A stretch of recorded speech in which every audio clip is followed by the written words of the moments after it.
Kip kuliah, kembali lagi bareng Minbi alias Mimin Formabi. Jadi di video kali ini kita akan ngobrol langsung bersama para mahasiswa-mahasiswi penerima beasiswa Kip kuliah. Nah, di sini kita bakal bahas pengalaman mereka mulai dari proses daftar masuk seleksi KIPK kuliah sampai realitas setelah mereka keterima beasiswa Kip kuliah ini. Ikutin terus you guys. Halo kakak. Halo Kak. Boleh kenalan kak? Boleh. Oke. Boleh, Kak. Mungkin kita dari pertama tuh dari nama, terus kakak dari fakultas apa, dari jurusan apa, dan penerima beasiswa KIP kuliah itu di angkatan tahun berapa? Sebelumnya aku Rifki Maulana dari Fakultas Ekonomi dan Bisnis Prodi Perbankan Syariah angkatan 2025. Perkenalkan, nama saya Latifah, saya dari Fakultas Ilmu Sosial dan juga Ilmu Politik, jurusannya Ilmu Politik, penerima KIP angkatan 2025. Nama aku Sri Ayura Mintan, aku dari Fakultas FITK, jurusan Pendidikan Matematika, dan aku penerima beasiswa KIP kuliah angkatan 2023. Perkenalkan, nama saya Destia Anggraeni dari Fakultas Dakwah dan Ilmu Komunikasi, program studi Komunikasi dan Penyiaran Islam, penerima KIPK angkatan 2025. Untuk pertanyaan selanjutnya, alasan kakak daftar kuliah ini kenapa? Alasan saya tentu yang pertama itu meringankan beban orang tua ya, karena namanya perguruan itu biayanya tidak sedikit. Mungkin alasan aku daftar KIP kuliah ini agar bisa meringankan beban orang tua yang dimana tidak membebankan biayanya seperti UKT dan kebutuhan kuliah, sehingga saya bisa fokus untuk kuliah.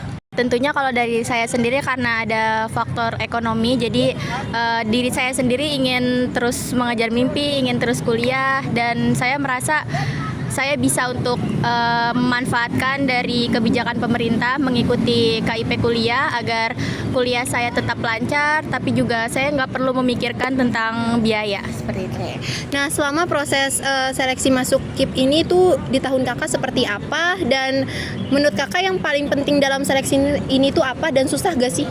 Oke, kalau untuk susah enggaknya sih kayaknya nggak susah ya, soalnya yang saya alami waktu itu dimulai dari pemberkasan. Yang penting di situ tuh kita jujur, pemberkasan semuanya murni gitu, bukan data-data palsu. Terus juga itu kan ada tahapan-tahapannya, kita harus mengikuti sesuai tanggal, jangan sampai kelewat. Terus juga ada sesi wawancara itu dari Kaprodi dan juga Wadek di sana.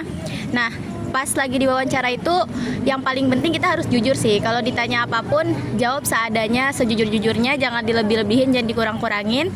Terus juga susah atau enggak sih, sisanya kita berserah aja sama Allah biar keterima. Menurut aku yang paling penting itu kejujuran dan kelengkapan data. Karena dengan kelengkapan data itu pihak penyeleksi bisa tahu apakah kita itu layak dan mampu untuk menerima beasiswa itu. Waktu saya kemarin daftar ulang ya, tidak rumit sih, nggak begitu susah. Yang penting apa yang disuruh di form itu kita masukin, kita siapin data-data yang kita butuhkan. Terus yang terutama sih jujur ya, disuruhnya A ya kita masukkan A, disuruhnya B kita masukkan B. Jangan mengandang-andangkan atau memfalsukan data-data kita gitu sih. Nggak terlalu susah. Seleksi KIP kuliah pada tahun lalu itu sangat mudah, yang dimana kita harus teliti, kita harus mengupload data-data yang ada, kondisi ekonomi kita, yang dimana berkas-berkas yang ada diupload. Setelah itu proses akan berjalan dengan lancar dan mudah. Sebagai anak KIP kuliah ini enak gak sih kak, dan apa tantangannya? Menjadi mahasiswa KIP kuliah ada enaknya sih, cuma ada tantangan tersendiri yang dimana kita harus konsisten dalam menjaga nilai-nilai keseharian kita dan menjaga IPK kita agar bertahan baik dan tidak anjlok. Menurut aku enak sih, karena terbantu juga dananya bisa untuk keperluan kuliah seperti buku, atau bayar kos, beli atau servis laptop, seperti itu. Enak sih, terbantu. Kalau untuk tantangannya? Tantangannya sendiri itu gimana caranya kita ngejaga IPK kita supaya tetap stabil sampai akhir perkuliahan atau sampai lulus gitu, supaya status kita sebagai penerima juga tetap aktif. Kalau ditanya enak apa enggak, kayaknya itu lebih ke enak gak enak sih. Enaknya itu karena balik lagi di sini kita nggak harus mikirin untuk biaya perkuliahan karena udah di cover dari pemerintah. Kalau misalkan nggak enaknya itu kalau dibilang untuk mempertahankan nilai, enggak juga sih, karena sebagai mahasiswa, sebagai pelajar ya udah pastinya kita lebih memikirkan nilai-nilai kita gitu, IPK-nya.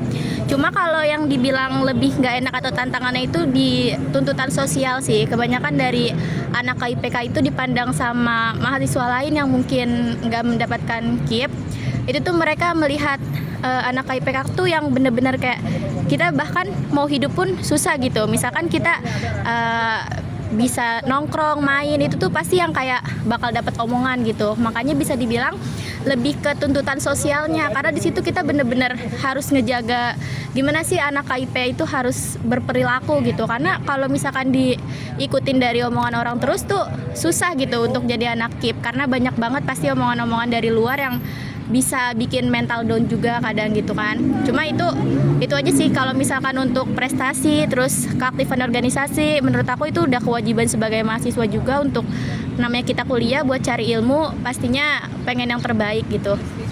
Oke. Untuk pertanyaan terakhir, pesan kakak untuk orang yang atau nanti nih teman-teman yang mau daftar KIP kuliah.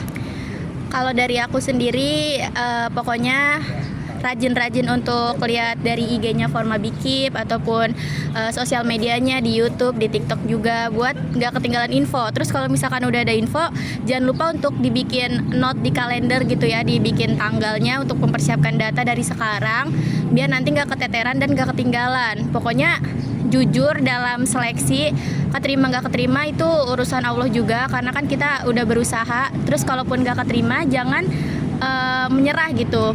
Mungkin aja saingan kamu atau peserta lain yang ikut seleksi ini tuh emang pantas dan lebih membutuhkan dibanding kamu gitu. Tapi harus tetap semangat juga untuk kuliahnya. Oke, terima kasih ya Kak ya. Nah, mungkin itu saja Sobat KIP Kuliah, testimoni dari para mahasiswa-mahasiswi penerima beasiswa KIP Kuliah UIN Jakarta. Jadi untuk teman-teman yang ingin daftar beasiswa KIP Kuliah ini jangan ragu-ragu dan terus pantengin informasi dari sosial media Formabi KIP UIN Jakarta untuk info selanjutnya. Jangan lupa subscribe dan like video ini. Bye-bye!